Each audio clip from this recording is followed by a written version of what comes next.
Yet again, we find ourselves previewing another game in the Asia Cup. And as you can see, Nikhil Popa joins me. There's no three today, at least momentarily. There will be the third man joining. We'll let that suspense brew a little bit. But my name's Avni Shaikde. As you can see, Nikhil Popa. And again, another Nagin derby to talk about. Knicks, Bangladesh have to win to stay alive in the competition. What do you reckon, for starters?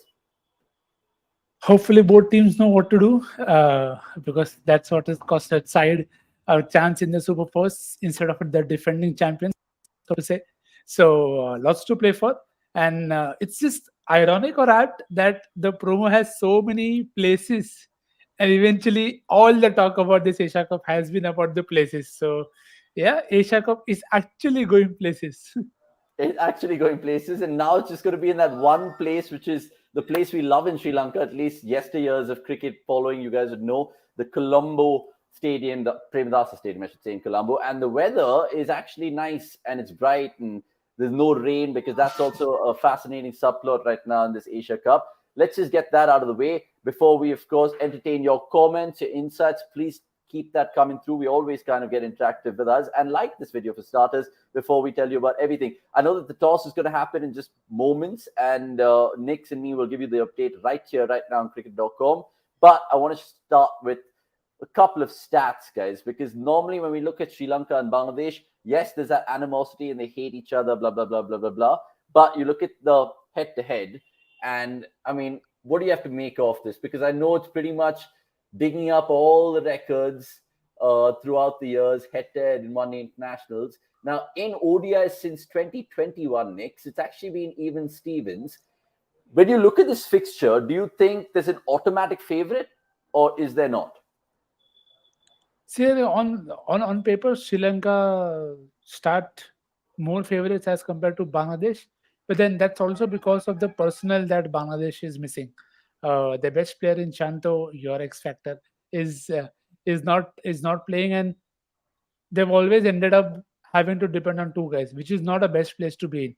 And even in the last game against Pakistan, you needed those two only to come good. So I think that's where Sri Lanka have had more options on paper. But if Bangladesh are able to hit them as a team, it could be very, very interesting. So I think Sri Lanka start favorites, but conditions in Colombo, I think, are not going to be that high scoring. So I think both teams bowling attack, which I think is actually their strengths, that could actually just make the game more competitive, is what I'm hoping for, at least. It's good that you say that, because, like you mentioned, both the teams rely on their bowlers. So, what would you do? Because right now we haven't seen this venue, at least in this year's tournament. Would you automatically bat first because it's good conditions to bat, there's no rain around, and then defend? Or would you do it the other way, Nix? See, it is actually very, very tricky, because on most occasions you'll want to chase with the weather around, Hmm. because then you'll want to know the score and then go about it like that. But given the history of the venue, we've seen matches not being at their best in Colombo in terms of conditions. Even in the LPL, some of the day games were good for scoring, and the deck considerably slowed down at times, and there was a lot of help for paces under lights. So that could actually make chasing trickier, because then if you lose your top three early, then you will be into murky waters for no reason. So and if it is good conditions now, bat big, and then hope the conditions as you expect them to be, slow down, help for the seamers, to then you are able to defend the score. But even if you up Hmm. to bowl, it's not too wrong, but you'll have to strike very early for that.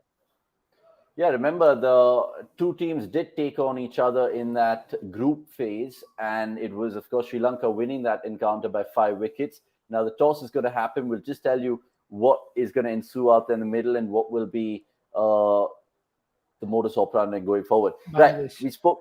Bangladesh won it, and they've elected a Yeah. bowl first. They've elected a bowl first, believe it or not. So they're doing things differently compared to last time. I think they were inserted in by Shanaka the last Mhm. time around, but this time they're going to be bowling first. How does that play out? And is that a good thing or a bad thing, Nix, for Bangladesh? So I think, yeah, of course, we'll also get to hear their codes after on the blog to tell us what they're exactly thinking in that sense. But again, as I said, not a bad ploy to do with the weather around, but you have to be then completely sure of your plans, whatever you want to do. Because Suppose if it's not dry and conditions are going to get tougher to bat second, if you allow them to get to a score, it could really get very, very tricky. So I Yeah. think a lot of owners will be on the pace attack to start well, because that's where Sri Lanka, even Bangladesh, they've actually sometimes lost the plot with the start. In terms of Hmm. sometimes you give away so much early, you don't get to keep them to a lower score. So I think that's why the pace attack will be very, very crucial for Bangladesh. Is it also because they've always batted first in this Asia Cup? I mean, they batted first against Sri Lanka, they batted first against Pakistan, they batted first, I think, against Afghanistan as well. Do they just want to do something different and then see if they can be chasers on the night? It's a fair way to go, but see, eventually this is a lot condition dependent. Yeah. The plans, the execution, everything will depend a lot on usage as well. And it is Shanaka's birthday, so and he's going to Oh, bat well done. first. So that's an early disclaimer. We could have a Jai Mata Di, because Butler scored a 50 on his birthday yesterday. Yeah, So correct. these things just happen. These things So keen to happen. see. And even in the Yeah. football world, Bruno Fernandes scored for Portugal last time. It was in his birthday. So, Yeah, yeah, so it's it's a sport thing that you just feel more lucky and more confident on that day maybe. So yeah, I think I'm very keen to hear what Shakib had to say at the toss, because I'm sure there will be solid reasoning, because they wanted to, and they've actually had Nasum Ahmed to come in.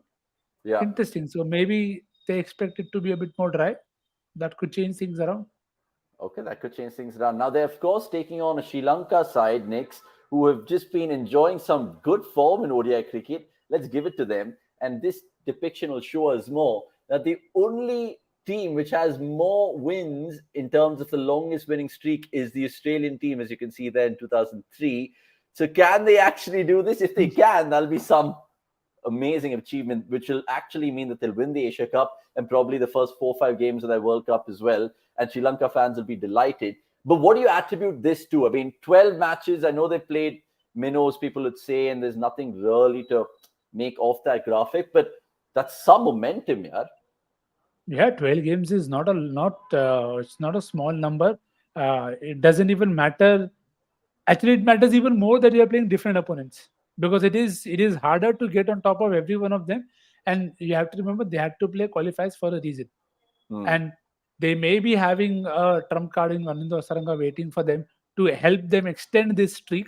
But in this entire streak that they've had many good performers in Pathum Nissanka, in Karuna Ratne, in Chanaka. Actually, before the year was doing decently. So it's just something that has crept into him this year, that the runs are not coming. But Theekshana also had a great year, 26 wickets in this year. So all of these contributes to a very strong performing core, which then ensures that when the games happen like Afghanistan, they could turn to a Dimit Velalage, and he took 2 wickets in an over. He's been a key part of that setup as well. So very, very good distribution or clarity of roles. And then despite having a few people are not doing their best, they're still able to hit sides. So I think that's a very good sign for a unit to be hitting together. Especially when you're heading into a World Cup tournament, Yeah, it's always good that you find gems and unearth sort of new man of the match. yeah. Speaking of man of the match, I think Patirana was a man of the match the last time Bangladesh took on Sri Lanka. It was his first ever man of the match, so I think he'd come good. But his CSK Hmm. partner in crime, Theekshana, you mentioned it there, Nick. What's with him? Because he's definitely going to have a say today as well. And like you mentioned, 26 wickets in 12 innings. How do you play this guy? Because in T20s, it's harder. But in ODIs as well, do you see him off? Do you respect him or do you go after him? Yeah, I think something. See, when you're playing people like Tikshana, you have to be very, very sure of your plans. And the Yeah, biggest reason for that is he's very accurate. So even when he's having, say, an off day, he's still on the stumps. So if you make a mistake, he's always there to pounce on you. yeah. And to be honest, if you actually break down those numbers, he's had very good numbers against right-handed batters too, which just tells you that what should be a naturally easier angle to take care of, it's not been so. And because he's very accurate and he's always at you, you sometimes are bound to eventually take the risk versus him, because he's also used like that. That Shanaka in that sense has been very smart at times in terms of getting him on when the situation is perfect for Tikshana and the batter has to take a risk versus him.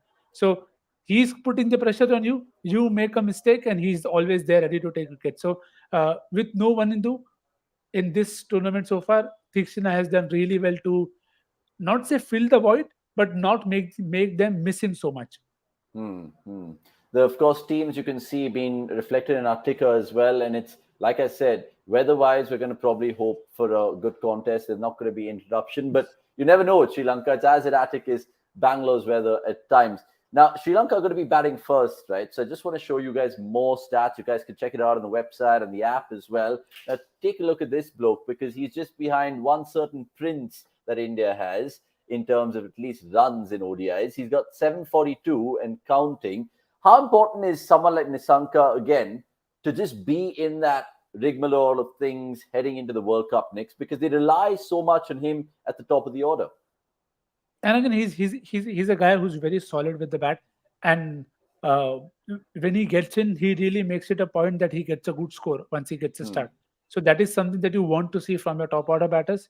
I have to say that conditions haven't always been easy for openers, which is a good sign. I don't mind. I am team bowlers, so please work harder for the runs in that sense. But it's like, there are certain players every team has. Those are key dependables, whether it is Ibrahim Zadaran for Afghanistan, Pathum Nissanka for Sri Lanka. You have Litan Das, who's trying to get there in terms of consistency with Nazmul Hussain Shantov for Bangladesh. So these are these players who you are going to rely on to hold and end up right up top. And that's Yeah. where also I think Karunaratne's form will be very handy. They've had a good time up top, both Nisanka and Dimut, because whenever they've partnered, they've gotten a good start, they've made it very big. So that just sometimes plugs the holes that are there with the lack of form or runs for Shanuka or inconsistency of Rajapaksa at times. So in that sense, Nisanka holds the key up top for Sri Lanka.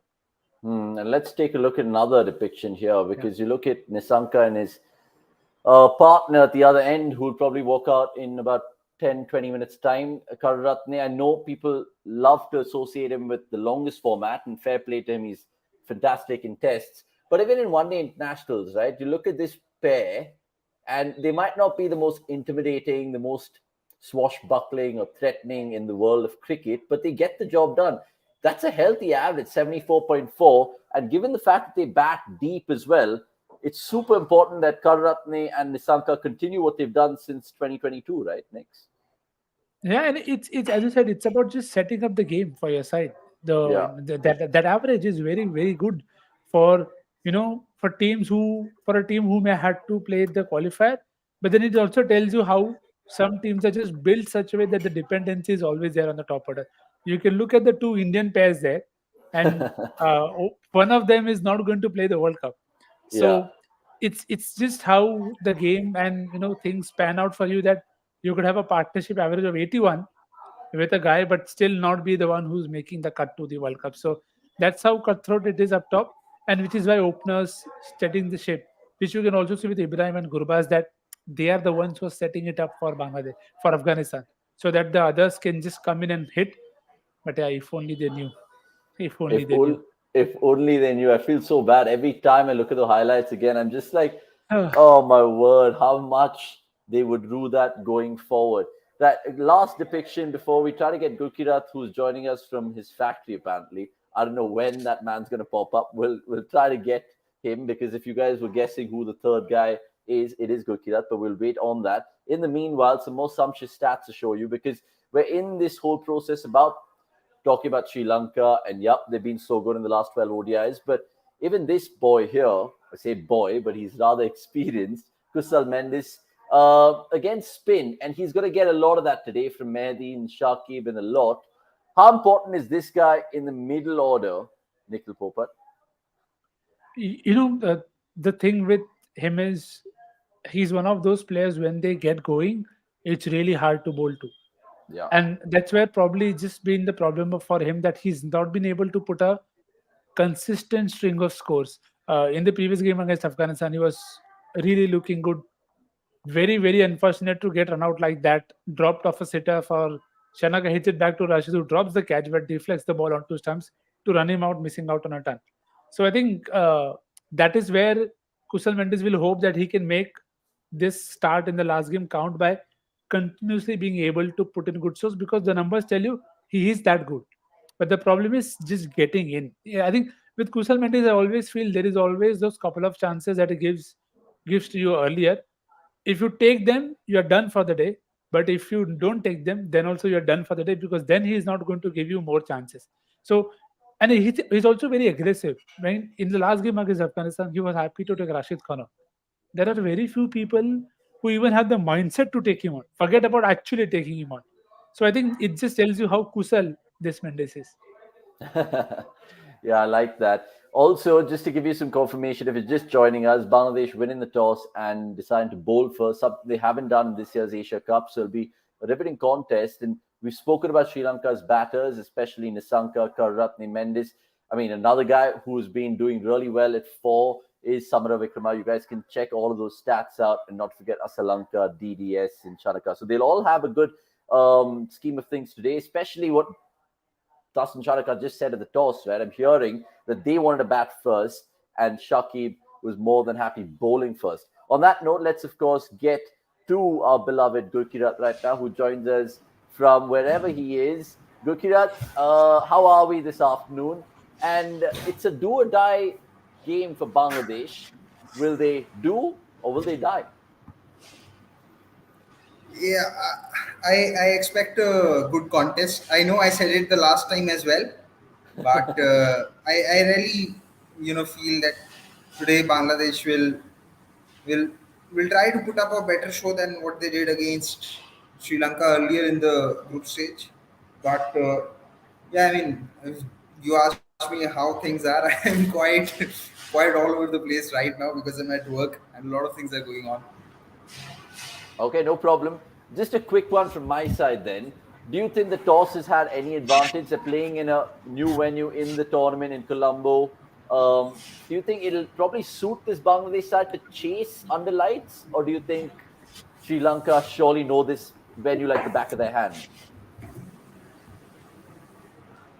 Also, they are yet to win a game here, Bangladesh. I think they've played 11 games at Colombo, and they And they've haven't won a never won single one. one. Oh my So word. Oh my just the word. day to give Shanaka a good gift. Who knows? It's his birthday, Gurkirat. So generally, do you think Bangladesh, have they made a mistake in chasing? Should they have batted first? You're on Yeah, mute. classic, classic. Classic, classic. Sorry, I didn't hear you properly. Basically, do you think Bangladesh batting second is an advantage, or do you see it differently? I still feel it's a team uh, that is better off batting first, but if it allows them to maybe pace their innings a lot better than what they did in the two games that they lost, uh, things could be different. But I still feel their major issue is the structure of the batting order. They really need to get people in the right places to allow the inexperienced batters a better entry point, so as to say, and allow them a better chance of succeeding rather than failure right now. And I joined in late, so I just want to ask this: that has Nikhil already talked about Tawhid Hridoy, or has he chosen not to today? No, no, he's keeping mum about that. Speaking of Nikhil, I want to just ask you about the fantasy tips for all the people watching right now. You mentioned a couple of run accumulators, bankers over there, but on this day, who do you think you'd go for? Would you go for the birthday boy as captain? Yeah, in a certain teams for sure. Again, the problem there is the threat of rain. You Hmm. don't know how many overs, if at all, they get down to, and because now he's someone who will only come into the picture if there is a collapse of sorts for Sri Lanka, so that he can get a decent enough time to bat. And then with the ball, he'll not bowl 5 6 overs, but he'll bowl 2 3. And if he can get a couple, then nothing like it. But if the rain cuts short the innings, then the value goes down a lot. So I think definitely worth an option to try in grand leagues. But I think in small leagues, it's very very crucial to not go away from your designated all rounders, because they are the ones who are most likely to have a bigger impact. Now, everybody will always bank Shakib and DDS to do the job. But both of them haven't quite had the best of times with the bat in this tournament and even at the venue. So uh, the common options will be them. But I am a bowler FC guy, so I will always look for Theekshana as an option. Or you could even go with Mehdi if you feel there are enough lefties for him to trouble. And if he again comes out to open the batting, then I don't want a 60-70. Even a 20-30 can do the job for me with a couple of wickets here and there. So I think predominantly you go with all-rounders in Shakib and DDS, but there are good enough bowlers to take care with at least with Thikshina and Patirana. And of course, there is Taskin and Nasum Ahmed is playing this game, which is very interesting to see because if there is rain, maybe he's expecting the rain only in the second innings because Yeah. otherwise, if you're playing Nasum Ahmed, you don't want to bowl him with a wet ball or in such conditions. So uh, that is something to look out for. Yeah, because Shakib, in fact, went on to say that there could be some rain around. I mean, I know he's not the best weatherman in Colombo, but he probably has gone with that choice. Gurkirat, we were just lauding Sri Lanka, right? They've been, of course, 12 on the bounce in terms of longest ODI streaks and all of that. How much would you put it down to Chris Silverwood? Because obviously we slated him when he was with England as a coach. Has he contributed to anything at all? Because they, again, like I said, unearthing so many gems, it's quite crazy. So has Silverwood done anything as a coach, or do you think it's all about the players in the middle?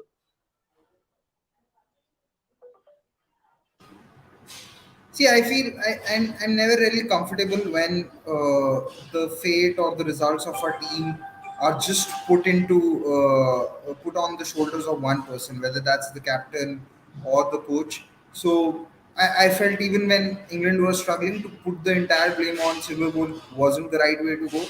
And now also, a lot of things in cricket in general are are the structure issues that you have. Like India have been struggling for a pace bowling all rounder for some time, and there's still no backup for Hardik Pandya. Now you could bring in any coach what you want, but no coaches will be able to manufacturing a pace bowling all rounder out of nowhere. So I feel to make any judgments right now would be a little premature. Maybe we can, give him some time and look at the performances post the World Cup before we, just get into that. Okay, let's see how that goes with Silverwood in Sri Lanka. By the way, I just want to get the predictions out of the way, boys, because a lot of people like that facet of the previews. What are we going on with today? Because I think Sri Lanka would probably get, I'm guessing, 278 for 7. And I know I said this the last time, but I just think something will play out with saying 278. Knicks, higher or lower? I'll stick with VVS 281. 281. He goes to BBS. What about you, Gurkirat? He's muted himself again. Why do you even go on mute? Just leave it, bhai. I'll go with since Nikhil has gone with DVS. I'll go with Rahul Dravid 270. Okay, 270. By the way, your beloved Mushfiqur Rahman Rahim, you also got me in that habit of pronouncing I his know I, name I wrong. know you did it on purpose. So there's a comment which comes from Adnan Shahid. Goes on to say, Gurkira, don't you think both Shakib and Mushfiqur should bat at 3 and 4? Bangladesh rely on them heavily, so it's better that they bat up the order. This is something we discussed in the last show as well. If not 3 and 4, then maybe 3 and 5. If you really want to, if you are worried that you will lose both of them early, if there's a collapse, then you could bring one player in between them and have him at 4, and then have Rahim at 5. But 6 is definitely a little too low for Rahim.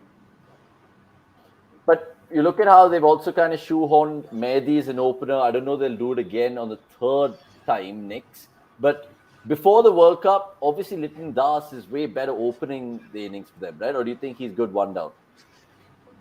See, as I said, it's about that mindset of being okay to lose a wicket which you feel has a lower value, and which is why they're putting the guy up there.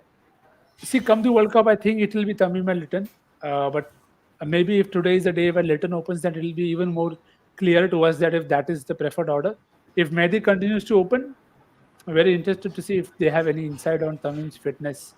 Because otherwise, you have Mohammad Naim Sheikh, who's been doing there and opening the batting for you. So, Yeah. because you have Shanto, who's done well at 3. So, they have a lot of things to take care of if they continue to open with Mehdi. Okay. Pranavanand, good to see you as well. Bangladesh have brought in another slow left arm. If it spins a bit more than usual, any chance of India trying to. I love how Indian fans are automatically calculating that ahead, right? I don't think it'll be a spin pit. I know it's a Nagin Derby, but I don't think it'll be a snake pit in terms of the pitch out there. Gurkirat, what do you make of Bangladesh's composition? Because the pacers and the spinners, obviously, it's the bowling arsenal, which is their best bet to win this game.